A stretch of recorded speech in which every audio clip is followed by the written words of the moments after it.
¿Cómo envejecer bien o cómo tener una buena vejez? Y aquí este tema me parece que es sencillo, pero cuando uno va a investigar bien profundo, es bien hondo este tema, no es fácil porque la respuesta de por qué envejecemos es bien sencilla, es bien simple. Envejecemos porque vamos a un proceso que vamos muriendo, porque vamos a morir. Pero con Cristo podemos hacer algo, podemos, amortizar un poquito ese daño. Y quiero leer unos versículos bíblicos de personas que le obedecieron a Dios, porque la clave principal para envejecer bien es la obediencia. Amén. El primer versículo que tengo hoy es Génesis 25:8 y dice, habla de Abraham, mire lo que dice: Abraham expiró y murió en buena vejez, anciano y lleno de días, y fue reunido a su pueblo. Pero no solo Abraham, aquí hay otro personaje que es el rey David. Dice en primero de Crónicas 29:28, acerca de él dice: y murió en buena vejez, lleno de días, riquezas y gloria. Y su hijo Salomón reinó en su lugar. Aquí hay otra persona que también envejeció, murió bien, ¿verdad? Pero tuvo una buena vejez. Yo no sé si usted logra entender que cuando la Biblia dice que tuvo una buena vejez, ¿qué es esto? ¿Qué significa? Pero ya lo vamos a ver. En Deuteronomio 34:7 dice de Moisés: aunque Moisés tenía 120 años cuando murió, no se habían apagado sus ojos, ni había perdido su vigor. Ya vamos entendiendo que es tener una buena vejez. ¿Qué es el envejecimiento? Según el diccionario, el envejecimiento es un proceso biológico por el cual los seres vivos se hacen viejos, que comporta una serie de cambios estructurales y funcionales que aparecen con el paso del tiempo y no son consecuencia ni de enfermedades ni de accidentes. ¿Ok? Cuando hablamos de la vejez, es algo tremendo porque se van perdiendo las fuerzas. La persona tiende a volverse senil. Y ya voy a decir que es senil, pero las personas vuelven a ser otra vez como niños. ¿Ok? Entonces, si no nos preparamos desde ya para tener una buena vejez, vamos a sufrir más de la cuenta. Yo le digo que he visto más de una persona sufrir mucho en su vejez. ¿Qué es senilidad? Pues según el diccionario es un estado patológico de debilitamiento físico y mental que padecen algunas personas ancianas y que sobrepasa el grado de pérdida de facultades propias de la vejez. En otras palabras, se adelantaron al proceso de envejecimiento prematuramente. Y no tiene por qué llegar a ser así, ¿ok? O sea, no solo la persona pierde la fuerza, se hace torpe, mandria. La persona deja de tener sus facultades. Yo me acuerdo de una persona de un pariente mío, yo me acuerdo del punto de quiebre, donde esta persona que era fuerte, un hombre vigoroso, lleno de vida, trabajador, un hombre muy fuerte, descendiente de personas fuertes. ¿Ok? Este hombre se fue a trabajar a Estados Unidos. Y yo bien me acuerdo, estuvo 3 años y medio, pero yo no sé por qué, por alguna razón, no buscó ciertos tipos de trabajos más sencillos, que por menos esfuerzo ganara más dinero, sino que anduvo trabajando con cosechadoras en plantaciones extensas, que esas cosechadoras o sembradores de granos son unas máquinas que se ponen aquí en el hombro y anda caminando todo el día con la máquina. Cuando vino la persona, vino un viejito, se le notaba la vejez. De ahí para adelante no fue nunca más la misma persona. Yo vi que venía cansado, agotado, débil. Sus movimientos ya no fueron las de aquel hombre vigoroso que yo había conocido, sino que fueron ya toscos. Y yo me preguntaba, yo le exigía cosas, pero yo no entendía que la persona no estaba ya bien. Ese fue el punto de quiebre. De ahí en adelante, no fue el punto de inflexión. De ahí en adelante vino para abajo hasta que murió. ¿Ok? Entonces traía hernias en su cuerpo y no era la misma persona. Y no tuvo una buena vejez, sino que sufrió mucho. Bueno, Dios tuvo que meterse y tuvo que hacer una especie de ayuda, ¿verdad? Entonces, pero no solo a esta persona le ha pasado esto. Y yo quiero que usted vaya analizando con la persona que usted conoce, cuál fue el punto de inflexión. ¿Qué hicieron mal? ¿Ok? ¿Qué fue lo que hicieron mal? Esta persona dice que no dormía, solo pasaba trabajando, tenía muchas preocupaciones. Yo quiero que sepa que la persona que tiene mucha preocupación acelera su envejecimiento, ¿sabía? Porque las preocupaciones el estrés trae canas, trae arrugas. La persona no descansa bien, ¿ok? Entonces, quiero tratar ese tema en la parte espiritual y en la parte física, en algunos consejos. No sé si lo puedo abarcar todo porque es muy amplio. Pero lo que quiero es que entiendas es esto, que si no nos preparamos bien para amortiguar ese proceso de envejecimiento, para que no nos afecte más de la cuenta, simple y sencillamente envejeceremos mal y sufriremos y también haremos sufrir a los otros que están a nuestro lado más de la cuenta. En verdad pagaremos las consecuencias por no haber hecho nada. Cuando se esté lavando los dientes, recuerden que tienen que llegar hasta bien viejitos los dientes. Cuando esté viendo televisión y esté con el jueguito, acuérdense que los ojos le tienen que durar hasta cuando esté viejito. Porque conozco una persona, ya muy señor, de que estaba en la computadora y mire, cuídese los ojos, le decían, mire, no, es cuando ya me muera voy a descansar. Ahora ya está que no puede ver. Y le hubiera hecho caso, ¿ya qué pasó? ¿Para qué? Entonces, esto del envejecimiento es serio, hermanos, es serio. Dan una serie de consejos. En esos consejos dicen que para revertir la vejez, ¿ok? Un poquito, ¿verdad? Dicen que usted tiene que tener mucha relajación y respiración. Tiene que llevar oxígeno a su cuerpo. Esos son los consejos que dan. Entonces a usted le recomiendan la terapia de la risa y reírse, porque la risa logra que todo el cuerpo deje de envejecer. Está también el Tai Chi, que es una gimnasia china que coordina los movimientos del cuerpo muy lentamente y usted se relaja. Está la otra parte, que es que usted tiene que expandir bien sus pulmones cuando haga ejercicios para entrar el oxígeno, porque el oxígeno le va a dar a usted más salud. Si su cuerpo no tiene oxígeno, usted tiende a engordarse, porque cuando el oxígeno le da fuerza y vigor a su vida, entonces cuando no tiene el oxígeno, usted quiere tener fuerza a pura comida. Entonces recomiendan hacer muchos ejercicios, pero sobre todo el relajamiento. Hay personas que van a unas tipo clínicas donde hay una especie de fuente, de cascada, de baños termales, y hay otra persona que las agarra como que las apapacha como terapia, y están oyendo las cascadas y se están relajando. Eso hace un gran bien. Eso yo lo hacía en el río, allá en las tierras de mi abuela, donde yo vivía. Y porque ahí nacía agua helada, el río se formaba de dos corrientes, una de agua muy, muy caliente, casi hirviendo, y la otra de helada. Entonces el río era muy tibio, ¿okay? Cuando se unían los dos. Y quiero decirle que es un relajamiento verdadero, ¿ok?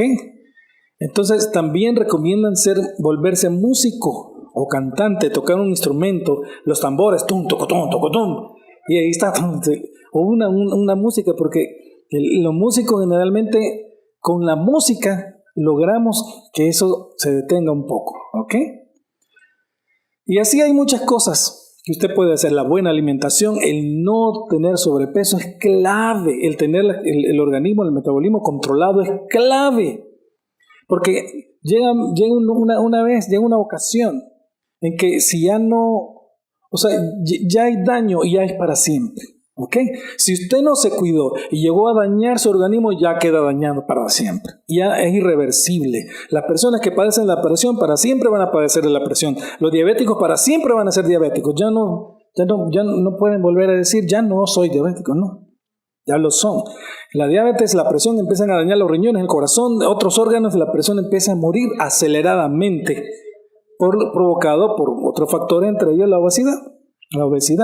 Entonces, cuando yo estaba haciendo este estudio, lo primerito que dijeron ahí es, le quítese las libras de más ya, de inmediato.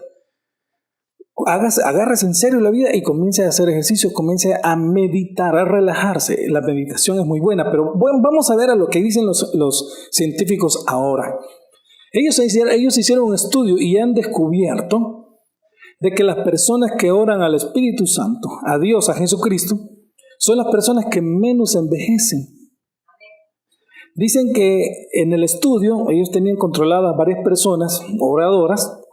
Entonces dicen que algo en la coronilla se destapa, que no saben qué es. Cuando eso se destapa, la salud empieza a entrarles desde la coronilla y les llega por todo el cuerpo hasta las plantas de los pies.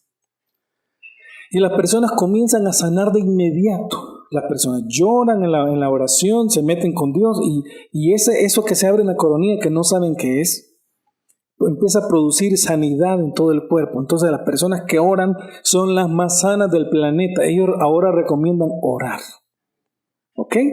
Entonces, la pregunta es, ¿por qué envejecemos? ¿Y cómo envejeceremos nosotros bien, los que estamos intentándolo? Y ya le dije el aspecto físico, que es lo que se pueden hacer. Ahora quiero decirle el aspecto espiritual. La respuesta de por qué envejecemos ya la sabemos todos. Sí, es porque vamos muriendo poco a poco. Y porque vamos a morir. ¿Y por qué vamos a morir?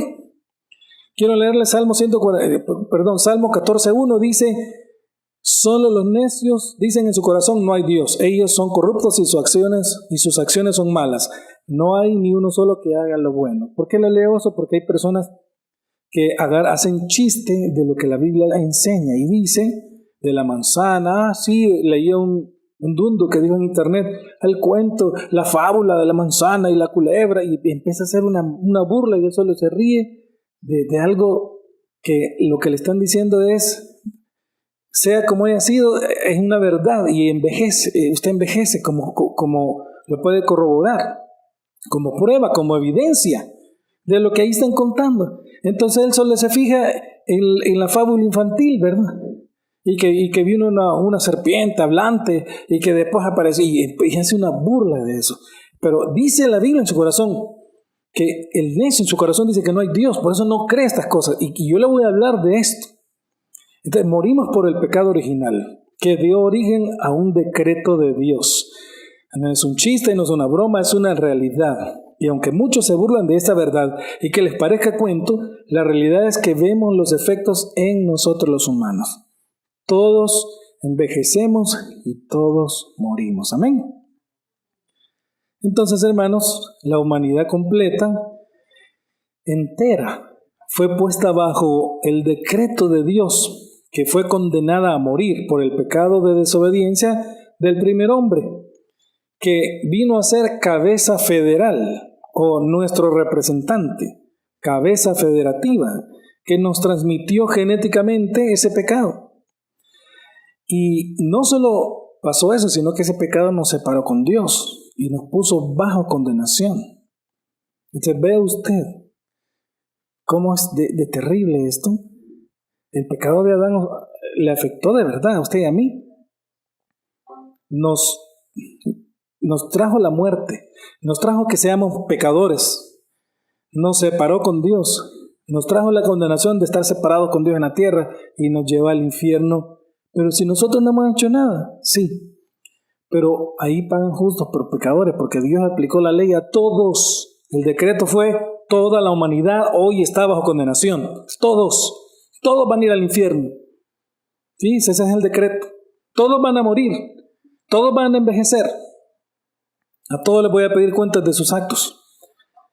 Ya voy a decir de otro decreto que también Dios puso. Entonces, hay una historia en Esther. Esta historia trata de cómo un hombre manipuló a un rey para que lo engañó, para que éste hiciera un decreto que iban a matar a los judíos. Y había un día en que todos los judíos iban a morir. Y cuando ya no había nada que hacer, Mardoqueo le dice a Esther que hiciera algo que tal vez Dios para eso la había puesto como reina, para que hiciera algo. Entonces ella prepara un banquete y llama al rey. El rey llama a, ¿cómo se llama el tipo malo ese? Oman, no me acuerdo cómo se llamaba. Y lo llama, y entonces el rey está agradado por el banquete de la reina, Esther, y este hombre también, y le dice, ¿y ahora qué es lo que me quería decir? Sí, que vayas a otro banquete. Y va a otro banquete. ¿Y ahora qué es lo que me quería? Que vayas a otro banquete. No me acuerdo si fueron 2 o 3. Pero a la hora de la hora, cuando ya le tiene que decir, ella le dice, se pone a llorar, le dice, es que un hombre malo y perverso te engañó y emitió un decreto para que mi pueblo y yo muramos. ¿Y quién es tu pueblo? ¿Quién es? Yo soy judía.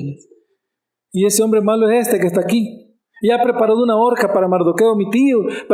Y entonces el rey dice, no, y este hombre malo, ¿por qué me va a quitar a mi mujer, a mi reina? Y es que él muera en esa horca por malvado. Y el tipo, no, por favor, pero ahí murió. Entonces, y le dice el rey, ¿qué podemos hacer? Y la Esther le pregunta a Mardoqueo, así como puso un decreto de muerte, que ponga un decreto de vida, que nos podamos defender. Esa es la idea, otro decreto. Y el rey pone otro decreto, dice, declaro el rey de que hay un decreto en que todo judío se puede defender en ese día. Y en ese día una gran batalla, y muy poquitos contados con los dedos de la mano. No me acuerdo si eran 70 judíos o 75 fueron los que murieron. Y de ahí murieron miles de los demás tipos de ese lugar. Entonces, vea usted cómo Dios le da poder a sus hijos. Ahorita Israel es casi la nación más poderosa del mundo. Tiene la mejor salud, el mejor ejército. Y es una nación pequeñita de 8 millones de habitantes, de 20,000 o 21,000 kilómetros cuadrados. Y en guerra le ganó a los demás países que le atacaron en el año, creo que 69, ¿verdad? Si no me equivoco, la guerra, ¿cómo se llamaba? De los 6 días. Y le pegó una paliza a todos los países que le atacaron, ¿ok? Un paísito que no estaba ni siquiera preparado. Ahí fue Dios. Los aviones se levantaron a cierta hora, todos a igual, y creo que a las 12 de la noche en punto, toditos bombardearon a los 6 países, los aeropuertos, y acabaron a toda la aviación de los otros países. A las 12 en punto, exacto. ¿Ok? No quedaron aviones para poder combatir. Tenían carros mal preparados, carros viejos, fusiles viejos, y aún así ellos ganaron. Murieron muchos, pero ellos ganaron la guerra, ¿ok? Entonces, hermano, volviendo a lo que estamos, nuestro espíritu murió espiritualmente con Dios. Este espíritu humano ya no pudo disfrutar de la salud, de la presencia de Dios, por causa del pecado original y de nuestros pecados. Lo que estoy diciendo es que porque Adán pecó, nos hizo pecadores, el pecado nos mató nuestro espíritu, amén. Y nos separó con Dios, nos puso bajo condenación. Entonces la paga de ese pecado vino a ser muerte, ¿ok? Muerte física y muerte espiritual, castigo por causa del pecado de Adán. Ya nosotros, estando separados con Dios, ciertamente venimos a ser pecadores más aún que antes por los efectos del pecado original, ¿ok? Venimos a ser pecadores. Ya estando lejos de Dios, andamos en la vanidad de nuestra mente, como dice la Biblia, porque no percibimos el mundo espiritual de Dios. Y no lo percibimos porque la razón es que el mundo de Dios es un reino espiritual de vida y solo se discierne con el espíritu vivo, ¿ok? Por eso es que si un espíritu humano está muerto, no puede tener nada de Dios, no está en otra dimensión. Entonces venimos a convertirnos en unos totales y completos ajenos al conocimiento de Dios. separados de Dios. Entonces me estoy explicando que así venimos a ser nosotros, ajenos, separados, faltos de entendimiento, totalmente alejados de la verdad de Dios, del conocimiento de Dios. Entonces voy a resumir esta verdad en primera persona y es de la siguiente manera. Heredé el pecado original. Este mató mi espíritu. Es decir, la muerte espiritual se apoderó de todo mi ser por causa del castigo en mí, del pecado de Adán y de mis propios pecados. Viví en esa condenación, la de estar separado de Dios, ajeno a todo lo que proviene de Él. Esto me condenó a envejecer y a morir. Y también a ir a parar al infierno cuando muera y después al lago de fuego, que es la segunda muerte. Como consecuencia de la culpa del pecado de Adán y de mis pecados de desobediencia. De manera que necesito desesperadamente un Salvador para ser salvado y que no me acontezca esta desgracia. Por esto necesito nacer de nuevo. Jesús habló en Juan 3:3 del nuevo nacimiento. Le dijo así a aquel hombre. Respondió Jesús y le dijo: en verdad te digo que el que no nace de nuevo no puede ver el reino de Dios. Todas las personas que no nazcan de nuevo no van a ir al cielo. Yo quiero que le vaya quedando claro que por causa del pecado de Adán, que me lo traigo yo del nacimiento de mi madre, desde que nací, de la concepción en el vientre de mi madre, porque así lo dice el Salmo, ya lo vamos a ver. Yo quiero que usted entienda que esa situación me hizo reo de muerte y de condenación, a mí y a toda la raza humana. El pecado original es sinónimo de condenación, muerte, separación de Dios, infierno. Y si no hay, fíjense, tiene que ver con la circuncisión. Si no es circuncidada la persona en su corazón, la persona cuando muera va a ir a parar al infierno. Usted ve ese montón de personas que se suicidan. Un día de estos transmitieron en vivo en México el suicidio de un hombre que se tiró de una torre de energía y usted hubiera ido cuando cayó en los huesos como plastas o no, bien alta la torre. Mire, llegaron a subirse unos bomberos, le pusieron una escalera enorme con un camión y él no se quiso subir a la escalera, se tiró. De igual manera, la joven que se ahorcó por el video del escándalo que el novio le publicó, ¿se acuerdan que les conté? Italiana, y todas las personas que mueren y no nacieron de nuevo, todas esas personas no van a entrar al reino de los cielos. Las personas que fueron muy religiosas y muy buenas, ¿ok? Pero que no nacieron de nuevo, no van a entrar al reino de los cielos. Van a ser arrojados al castigo. Entonces, hermanos, un espíritu muerto debe nacer de nuevo, es decir, nacer espiritualmente a Dios. Para esto, pues ya Dios proveyó a su Hijo y lo hizo. No lo hizo Dios sin violar su mismo decreto, sino que Dios hizo otro decreto. Y este es un decreto para salvación en Cristo. Amén. Este decreto se hace efectivo en la otra cabeza federal. Veamos la cabeza de Adán, el primer hombre que nos trajo esa maldición. Y veamos la otra cabeza, la de Cristo, que nos trajo la salvación. En la Biblia habla de que esta cabeza, la de Adán, trajo la condenación a todos, pero esta cabeza, la de Cristo, la cabeza federal, trajo la salvación a muchos, no dice todos. ¿Me está entendiendo? Lo limita. Así que, hermanos, por esta situación, Dios fue a quien condenó, fue a Jesús y lo castigó, lo mató, lo mandó al infierno en nuestro lugar. Ahí estuvo 3 días. Pero no se quedó ahí, ¿verdad? Sino que resucitó el Señor y Él tiene poder para salvar a los que Él quiera. Tiene el poder para resucitarnos a nosotros, nuestros cuerpos mortales, nuestros espíritus, para darnos vida y salvación del castigo. Así fue como Dios condenó a toda la raza humana, a estar separada de Dios, a envejecer, a morir y al infierno, en nuestro primer representante o cabeza federal, Adán. De la misma manera, Dios nos libra de estar separados de Dios para poder conocerlo, percibirlo, entenderlo. Nos libra de las consecuencias de un mal envejecimiento, de la muerte, aunque muramos, ¿verdad? Pero Él promete que el cuerpo lo va a resucitar y Él nos salva espiritualmente para no ir al infierno. Nos lleva al cielo por medio de Jesucristo. Esto es a todos los que Él quiere y crean porque les ha concedido creer. Si usted tiene que entender que usted es culpable del pecado de Adán y lo van a condenar. Y no va a poder hacer nada. Porque las personas que fuimos afectadas por Adán tampoco podemos hacer nada. Y tiene que entender que si viene Dios y le pone un salvador, un sustituto, lo va a salvar y usted no va a poder hacer nada para evitarlo ni para lograrlo. Es cosa de Dios. Amén.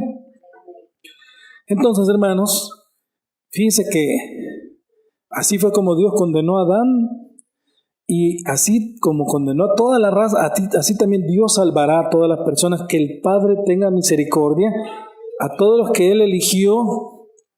¿Ok? Y esto, referente a esto, Jesucristo dijo algo muy poderoso y quiero leerlo. Dice Juan 6, 37, 39. Todo el que el Padre me da vendrá a mí, y al que viene a mí de ningún modo le echaré fuera. Porque he descendido del cielo no para hacer mi voluntad, sino la voluntad del que me envió. Y esta es la voluntad del que me envió, que de todo lo que Él me ha dado, yo no pierda nada, sino que lo resucite en el día final. Vamos viendo esta verdad. El término pecado original se refiere al pecado de Adán de comer del árbol del conocimiento del bien y del mal y sus efectos sobre el resto de la raza humana.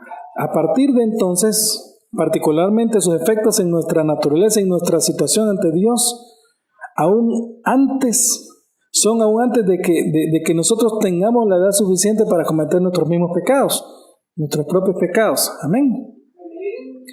Entonces, en base a esto hay tres tipos de respuestas, pero una es como más bíblica. Y miren, cuando ustedes han oído que yo les hablo del pelagianismo, del arminianismo, y todo es la base del pecado original. Entonces, para ellos, los humanos, tratar de, digamos, buscar salvedades a esta situación y respuestas, hicieron estas tres doctrinas, pero una de ellas es bíblica, porque se parece más a la Biblia. Y entonces, pero sobre todo hay dos corrientes principales que son las que reinan en esta tierra, porque la gente es ignorante, y ponen al hombre como que si su espíritu está vivo aunque está muerto, y que por su libre albedrío ellos pueden revertir los efectos del pecado original, ¿verdad? Sin embargo, la Biblia tiene su propia manera. Bueno, las tres posturas son estas. La corriente del pelagianismo. Esta dice así: tú te salvas por seguir un buen ejemplo o por seguir un mal ejemplo, por tu libre albedrío. La naturaleza pecaminosa está controlada por tu voluntad. Ella no te domina a ti, tú la dominas a ellos. Entonces, ellos enseñan que el pecado de Adán sí le afectó a él mismo, pero no le afectó a la posteridad, ni a sus descendientes, pues. O sea que el pecado de Adán solo influye si la persona sigue su mal ejemplo, ¿verdad? Pero también el hombre tiene la habilidad de dejar de pecar por su voluntad, si simplemente elige hacerlo. Pero esta enseñanza es contraria a los pasajes bíblicos que indican que el hombre está inevitablemente esclavizado por sus pecados. Amén. Aparte de la intervención de Dios, el hombre no puede hacer nada, hermanos. Dice también la Biblia que sus obras son muertas y sin valor para merecer el favor de Dios. Para ilustrar mejor esta enseñanza, imaginémonos un cuadro. En ese cuadro hay una silueta de un hombre. Y póngase que el hombre esté así, pero en silueta. Y la silueta es toda blanca. Porque lo que quiere decir esta pintura, que es toda blanca, no tiene mancha, sino que es pura, es que el hombre está totalmente puro y blanco en su estado natural. Como queriendo decir, no tiene el pecado de Adán, ni le afecta, y como Y como si sigue el buen ejemplo, pues irá al cielo. Si sigue el buen ejemplo de un santo, de ahí se agarra aquella corriente que conocemos del catolicismo de seguir el ejemplo de los santos. A mí me decían, elige un santo y si tú lo sigues y sigues su buen ejemplo, tú te vas a salvar. Entonces yo elegía no se imaginen ni les digo quién vine a elegir, cuando me di cuenta después quién era, ¿verdad? No, a San Ignacio de Loyola. Elegí a varios. Cuando vine a ver que él era el fundador de los jesuitas y de la Santa, ¿cómo se llama? De la Inquisición, y que mató a más de 100 millones de personas. ¡Upale! Dije yo. ¡Upale! ¡Qué tremendo! Hermanos, solo en Cristo está la salvación. Quiero leer unos versículos rápido para que usted vaya viendo que esta doctrina es contraria a la Biblia. Dice así, Efesios 2. Antes, Efesios creo que es 2:1. Antes ustedes estaban muertos a causa de su desobediencia y sus muchos pecados. Vivían en pecado igual que el resto de la gente, obedeciendo al diablo, el líder de los poderes del mundo invisible, quien es el espíritu que actúa en el corazón de los que se niegan a obedecer a Dios. El diablo actúa en los que se niegan a obedecer a Dios, ¿ok? Mateo 15, 18, 19. Pero las palabras que ustedes dicen provienen del corazón. Eso es lo que los contamina. Pues del corazón salen los malos pensamientos, el asesinato, el adulterio, toda la inmoralidad sexual, el robo, la mentira y la calumnia. Aquí está diciendo, la naturaleza pecaminosa controla la voluntad. Hebreos 6:1. Así que dejemos de repasar una y otra vez las enseñanzas elementales acerca de Cristo. Por el contrario, sigamos adelante hasta llegar a ser maduros en nuestro entendimiento. No puede ser que tengamos que comenzar de nuevo con los importantes crecimientos acerca del arrepentimiento de las malas acciones y de tener fe en Dios. Versículo 14. Imagínense cuanto más la sangre de Cristo nos purificará de la conciencia de acciones pecaminosas para que adoremos al Dios viviente. Pues por el poder del Espíritu Eterno, Cristo se ofreció a sí mismo a Dios como sacrificio perfecto por nuestros pecados. O sea que no es por lo que yo hago, es porque Cristo se ofreció, ¿ok? Ahora, la corriente del arminianismo.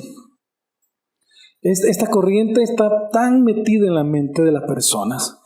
No se dan cuenta que esto es lo que creen y esto es lo que pregonan y no se dan cuenta y creen que no, pero esto es lo que dicen. Cuando hablamos de la salvación, cuando hablamos del libre albedrío, estamos hablando del pecado original también. Pero en respuesta a ellos dicen otra cosa. Y vamos a ver, mire, esta corriente sí acepta de que se es responsable por los pecados de Adán y también por los pecados propios. ¿Ok? ¿Estamos claros? Pero que no se lleva el castigo de la muerte. ¿Ok? Porque siempre siguiendo el libre albedrío, es decir, si uno decide ser salvo, entonces se puede lograr, porque ellos dicen que Dios dio la gracia preveniente, que en la Biblia no aparece. No sé de dónde lo sacaron. En esta opinión, la naturaleza pecaminosa también controla no aceptan que la naturaleza pecaminosa controla la voluntad, sino que ellos creen que la voluntad controla la naturaleza pecaminosa.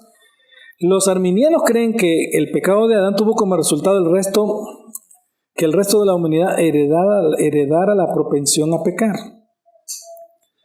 Comúnmente lo conocemos como naturaleza de pecado. Nuestra naturaleza nos ocasiona que pequemos, así como el gato le gusta maullar por su propia naturaleza. ¡Miau!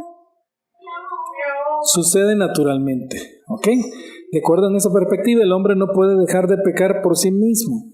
Y es por lo que Dios concede una gran universalidad, una gracia universal que ellos dicen la gracia preveniente. ¿Ok? Como el hombre no puede dejar de pecar, Dios dice, le voy a dar la gracia preveniente para que él deje de pecar cuando él quiera, por su libre albedrío. ¿Ve cómo interviene el libre albedrío otra vez? ¿Se da cuenta? Como de nuevo, todo tiene que ver el libre albedrío ahí. Entonces, de acuerdo con esta doctrina, no somos responsables Por el pecado de Adán, entonces, solo por los propios, por la gracia preveniente, ¿verdad? Pero esta enseñanza es contraria al tiempo del verbo elegido en por cuanto todos pecaron, de Romanos 5:12.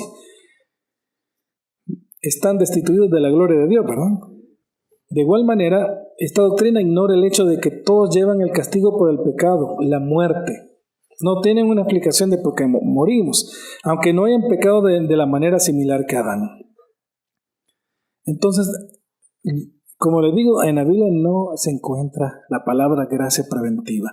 Para ilustrar mejor esta doctrina, imaginémonos el mismo cuadro pintado de la pintura del hombre que está así. Pero este cuadro, en esta figura, ya no está el hombre blanco, sino que está el hombre blanco y tiene manchas negras. ¿Ok? Tiene manchas, es un dálmata. Y esto lo que quiere decir es que no es totalmente blanco, tiene manchas como queriendo decir que aceptamos que tenemos pecado, pero puede más nuestro libre albedrío por la gracia preveniente. ¿Ok? Voy a leer unos versículos que contradicen esta doctrina. Primera de Corintios 5:22 dice, así como todos mueren porque todos pertenecemos a Adán, todos los que pertenecen a Cristo recibirán vida nueva. Puede ver usted las dos cabezas federales, ¿verdad? En Romanos 5:14-15 dice, sin embargo, desde los tiempos de Adán hasta los tiempos de Moisés, todos murieron. Diga, todos murieron. Incluso los que no obedecieron un mandamiento explícito de Dios como lo hizo Adán. Los que no desobedecieron un mandamiento explícito de Dios como lo hizo Adán. Aquel desobedeció, pero nosotros no decidimos, pero también morimos.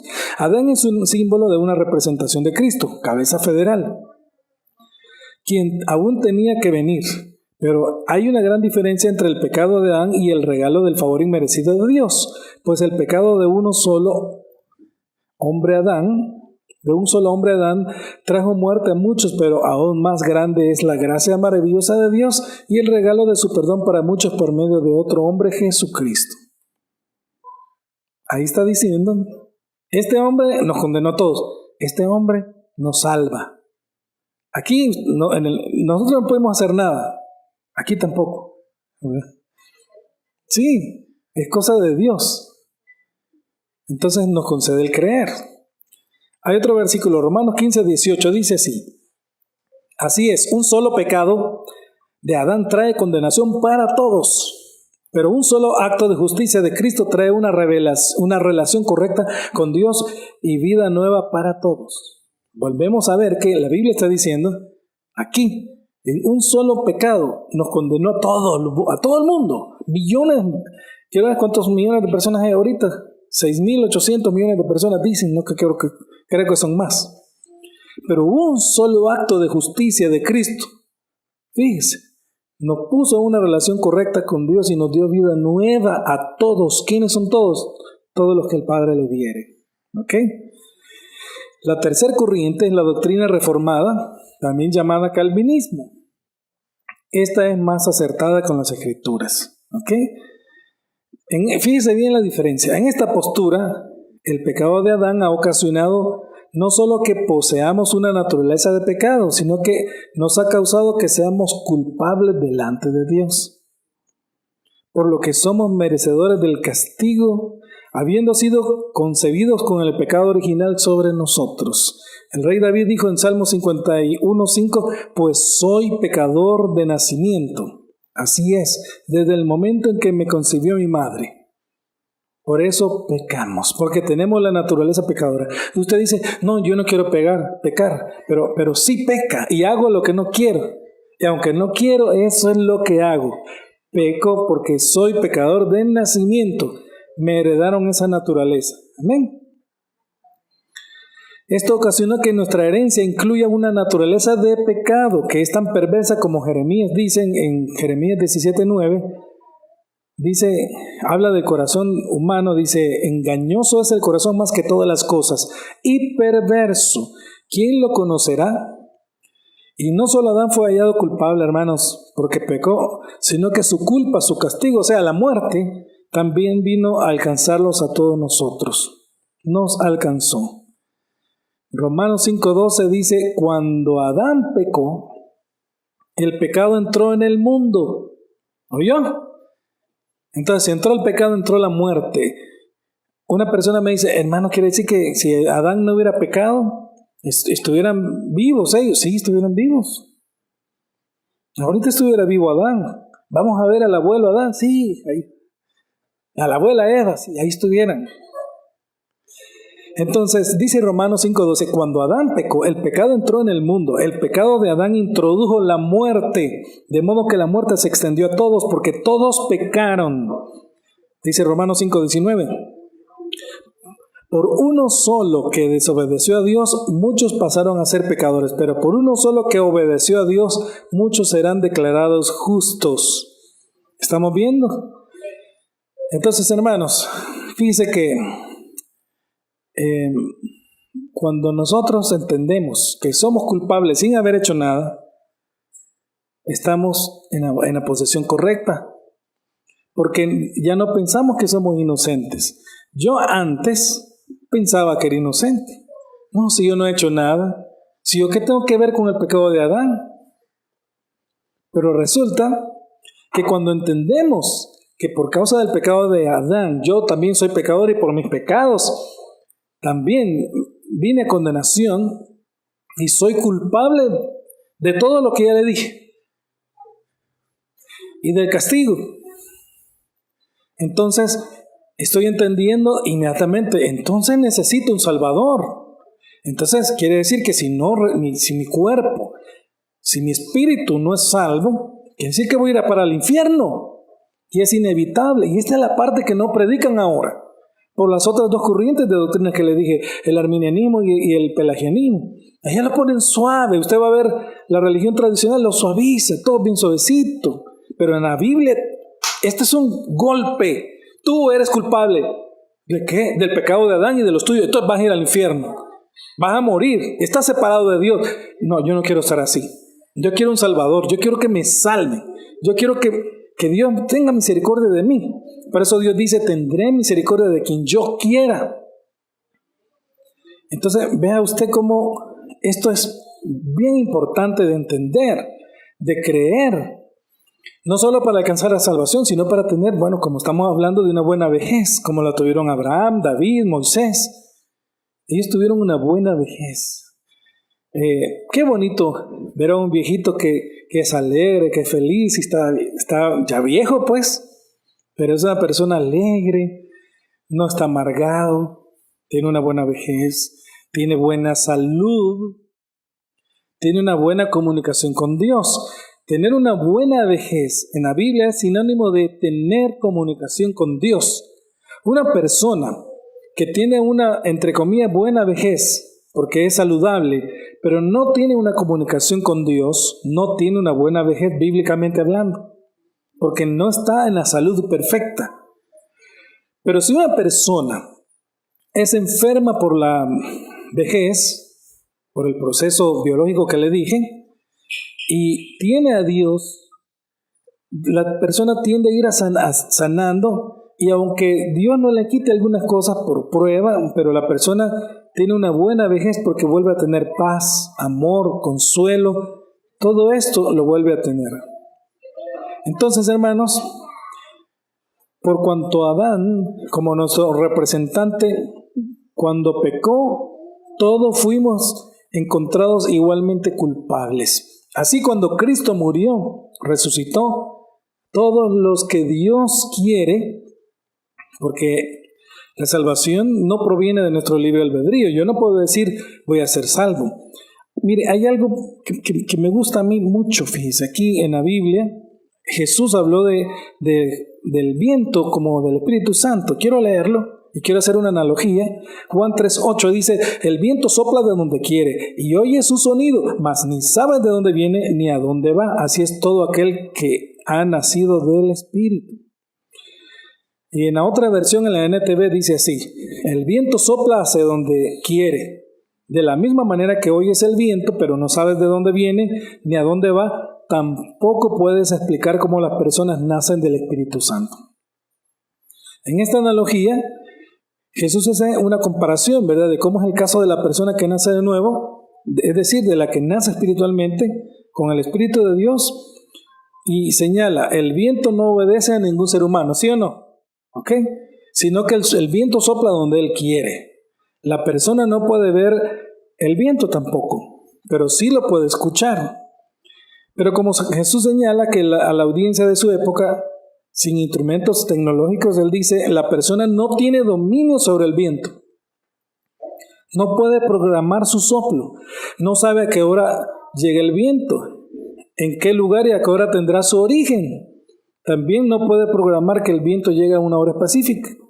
La persona no puede programar un ritual para que el viento llegue, ritual del viento, y que sople a tal hora. Oh, viento, ven a tal hora. No se puede, ¿verdad? Pues porque no sabe ni de dónde viene ni a dónde va. Si entendemos este ejemplo que Jesús nos está dando, entonces podemos entender que la persona no tiene poder sobre las actividades del Espíritu Santo, porque no tiene poder sobre las actividades del viento. Usted no le puede dar una orden, viento, ve a dar una vuelta allá por el volcán y ven, y tráeme un poco de su frescura, de las hierbas que hay ahí, de las flores del campo. Entonces, si entendemos esto, vamos a entender fácilmente cómo es en el caso de todos los nacidos de nuevo. Es por el Espíritu de Dios que es soberano en la salvación, con un nacimiento espiritual, un acto sobrenatural de Dios.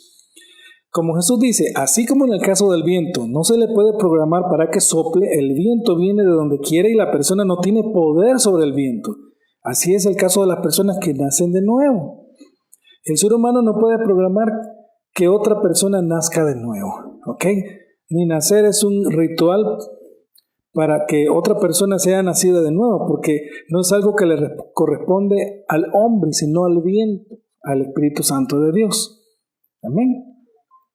Hay personas que dicen, voy a hacer algo para nacer de nuevo. Voy a hacer la oración de salvación. Voy a orar. Voy a aceptar a Cristo. Voy a hacer un montón de cosas. Pero en la Biblia en ningún momento no dice nada de eso. Dice que el nuevo nacimiento es obra de Dios. Y si Dios lo da según Él es. En Juan 1, 11, 13, aquí está esta verdad, dice así. Vino a los de su propio pueblo y hasta ellos lo rechazaron, pero a todos los que creyeron en él y lo recibieron les dio el derecho de llegar a ser hijos de Dios. Ellos no nacen de nuevo mediante un nacimiento físico como el resultado de la pasión o la iniciativa humana, sino por medio de un nacimiento que proviene de Dios. Entonces, ¿de quién es la salvación? ¿De mi libre albedrío? No, ¿verdad? Es de Dios. En la posición calvinista, ve al hombre como es un hombre incapaz de vencer al pecado, aparte del Espíritu Santo. Un poder que solo Él lo puede traer, ¿verdad? Cuando uno se arrepiente de sus pecados y pone su fe en Cristo y su sacrificio expiatorio en la cruz, entonces Dios concede la salvación, pero esto también lo produce Dios, el arrepentimiento y la fe. Entonces, en otras palabras, la posición calvinista del pecado original es más consistente con la enseñanza bíblica y el pecado original, que puede ser definido como ese pecado y su culpa que todos poseemos ante los ojos de Dios. Véase usted ahorita y diga, ese pecado y su culpa que yo poseo ante los ojos de Dios, como resultado directo del pecado de Adán en el jardín del Edén.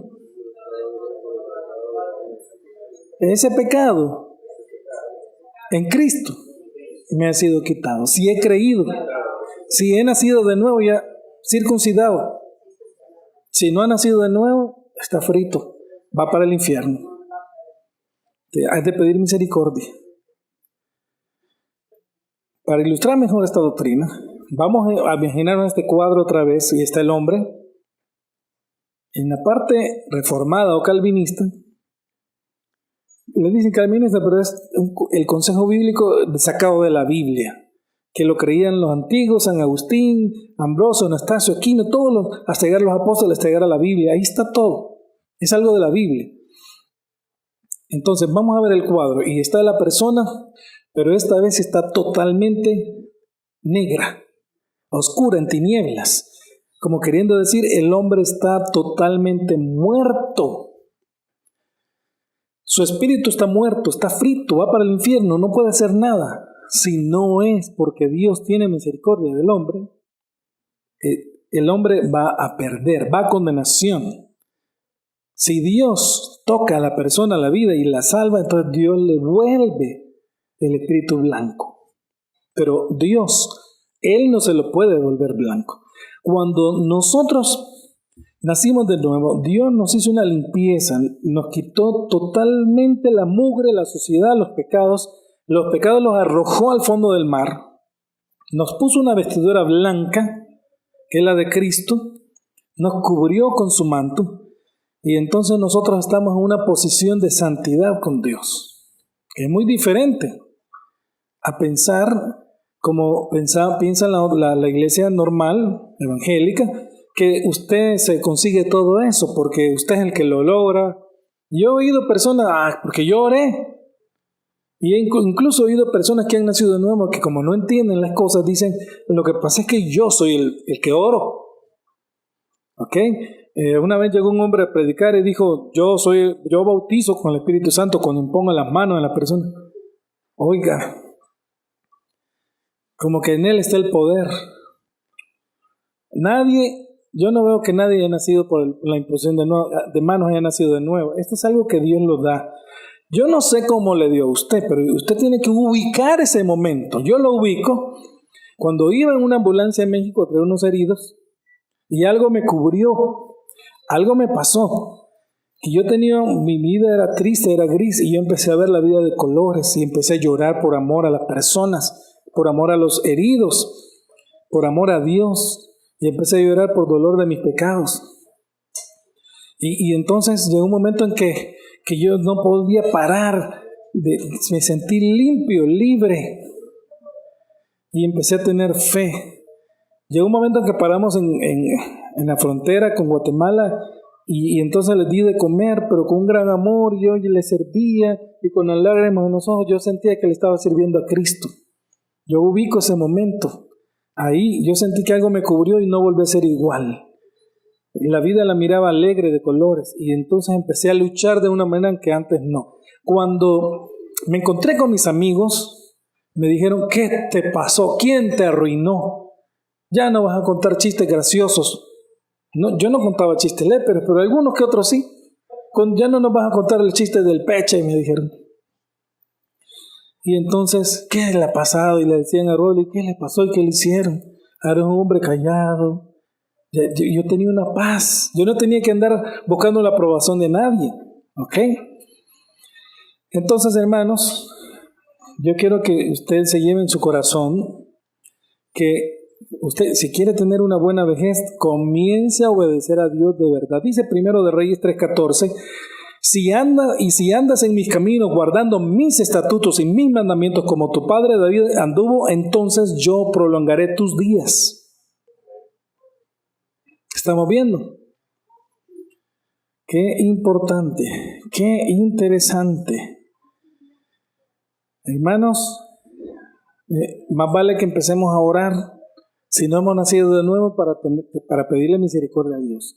Una persona que no nace de nuevo no le da importancia a las cosas de Dios. Para esta persona las cosas de Dios están en segundo plano.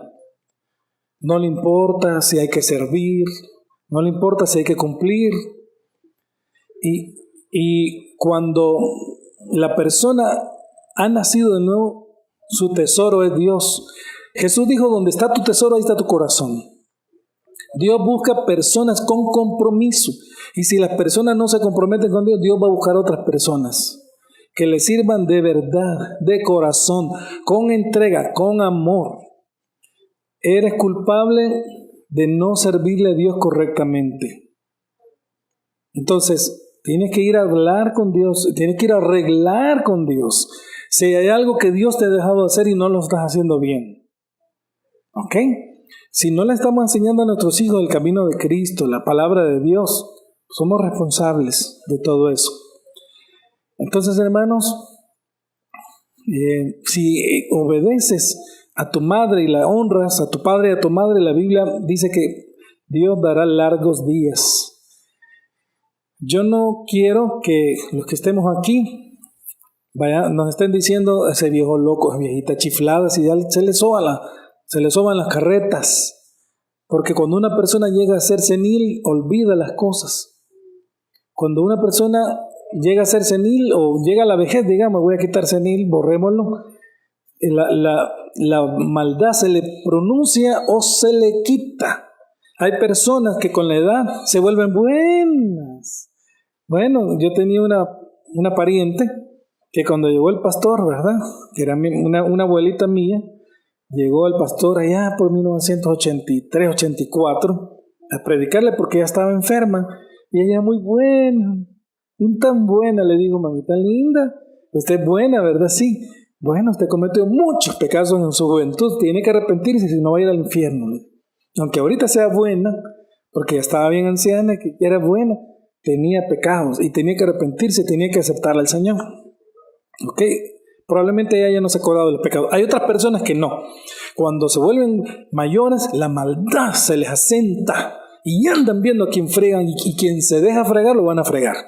Y andan viendo a quién molestan y andan que fregan y son una cuchillita todos los días para otras personas porque fregan. Y ese es símbolo de haber envejecido. ¿Se da cuenta? Entonces, hermanos, si queremos envejecer bien, yo no creo que envejecer bien estemos llenos de problemas, de angustias, de odios, de resentimiento, de envidia, de una cosa en el corazón. No me gusta eso, no me gusta y la cosa ahí, el fuego. Eso no es envejecer bien. Envejecer bien es tener paz, gozo, llenura del Espíritu Santo, obediencia a Cristo, hacer las cosas bien. Eso es envejecer bien. Amén. Entonces, envejecer bien es orar de verdad y de corazón. Es adorar de verdad a Dios. Usted puede ver a unos viejitos en las iglesias que están adorando, sí, cantando, llorando. Mire, son las personas más felices del mundo. Dios quiere que envejezcas bien. Dios no quiere que estés sufriendo. Le digo que yo he visto personas que han sufrido en su vejez. Por ejemplo, mi papá. La Biblia dice que el que quiera vivir días felices y tener una vida tranquila, tiene que apartarse del mal, y tiene que vivir bien con Dios. Y entonces, hermanos, la Biblia dice que las personas, su vida son 70 años y otras un poquito más, 80, 85, pero aún así es con una gran carga y angustia porque la vejez pesa. ¿Ok? Entonces, hermanos, si nosotros nos preparamos bien para nuestra vejez desde ya, tenemos que empezar primero a estar bien con Dios, a orar de verdad de corazón y hacer el montón de consejos que nos dicen los médicos. Cuando una persona tiene la falta de un nutriente en su cuerpo, se le olvida lo que estaba pensando hace ratitos, también tiende a engordar. Es tan sencillo como que le empiezan a dar un nutriente y la persona empieza a adelgazar. Si tiene falta de vitamina en los ojos, le va a afectar. Si le dan vitamina, se le vuelve a arreglar. Es increíble cómo los nutrientes, las vitaminas, los minerales hacen un efecto increíble en el cuerpo. Las fibras de los tejidos se reconstruyen de nuevo. ¿Ok? No pude tener tiempo de poner esa lista aquí. Pero tengo una lista que con tal mineral pasa algo. Y así. Entonces, hermanos, hagamos todos estos consejos. Y después no vayamos a decir, a mí nadie me dijo. Si obedecemos bien a Dios de verdad y de corazón. Si nos ocupamos bien de sus cosas, ocupar de las nuestras. Amén. Si nosotros lo vemos con desdén, si no nos importa, si nos vale un bledo las cosas que nos han dicho de cerca de Dios y no las hacemos, vamos a pagar las consecuencias y vamos a tener una mala vejez. Amén. Vamos a orar. Padre Celestial, Tú eres soberano en la salvación. No hay nada que yo pueda hacer para nacer de nuevo. Eso es algo tuyo. Tú controlas a quién vas a salvar. Ten misericordia de mí. Jesús, Hijo de David, ten misericordia de mí. Sálvame. Te lo pedimos, Papito Santo, que tú nos salves. No queremos ser las mismas personas. No queremos tener la vida enfocada en nada más. Queremos tener la vida de Dios, la mirada enfocada en Dios. Que tú nos llenes, que tú seas nuestra vida, nuestro alimento, nuestro todo, Señor. Señor, necesitamos espiritual. Trae esa vida a nuestras vidas en el nombre de Jesús. Te pedimos que traigas la vida tuya, tu vida a nuestras vidas. Por favor, trae tu vida, Señor. Te necesitamos. Sálvanos. Nosotros. Por favor, te necesitamos, Señor. No queremos seguir siendo iguales. No queremos ser los mismos de siempre donde no pasa nada, que es símbolo de no haber nacido de nuevo. No queremos dañar a la de Dios, que es símbolo de no haber nacido de nuevo, sino que queremos colaborar, ayudar en todo lo que signifique amarte, servirte sobre todas las cosas. Padre, gracias. En el nombre de Jesús te lo... Amén y amén.